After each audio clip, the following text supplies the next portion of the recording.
koje volim i poznajem i hoću da vas pozdravim i na jedan drugi način da vas posjetim na zavičaj. To je tražio moj prijatelj s kojim sjedim večeras za stolom, pa ćemo onda nastaviti priču.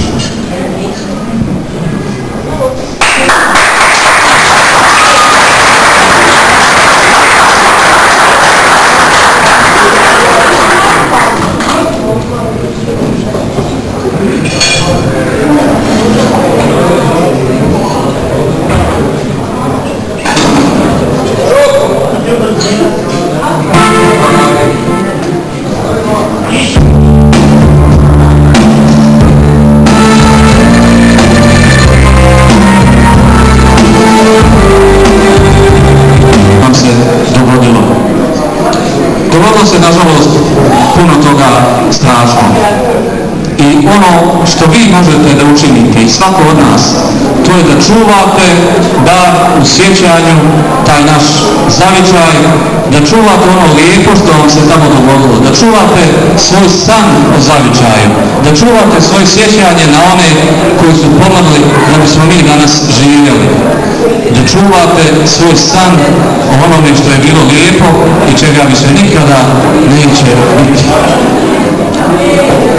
Kao što rekao, ne želim da vam se sad ti ćevapi okreću u stomaku. Znam da vam je ipak do pjesme, do igre, ja ovdje vidim mnogo drage lica, mnogo, ako ne zbog sve drugog, a ono zbog te djece koja su životima svojim platila ono što smo mi danas naslijedili. Dakle, naslijedili smo jednu državu koja se zove Bosna, koja je mala kad se gleda u svjetskim razmjerama, ali koja je za nas jedan beskrajni zavičaj koji se nigdje ne završava.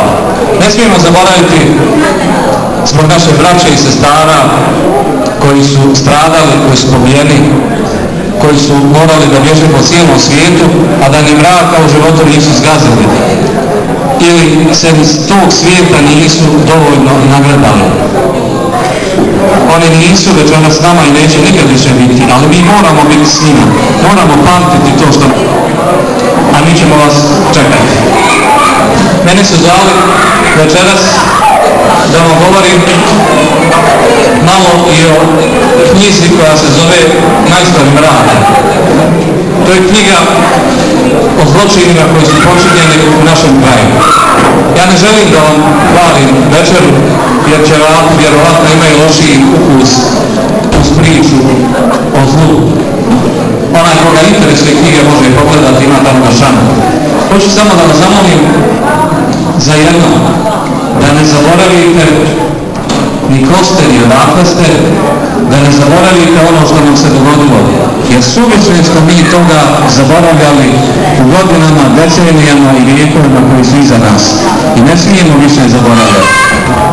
Ne smijemo zaboravljati i da se u mrak zagledate i da se zapitate dobro li će Bože ovako hoće li ovome jednom doći kraj.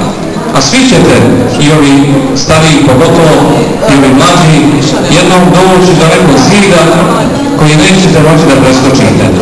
I onda će vam biti jako važno da imate tamo neki komadić neba, da imate neko malo sunce, da imate gdje da se vratite bar u mislima.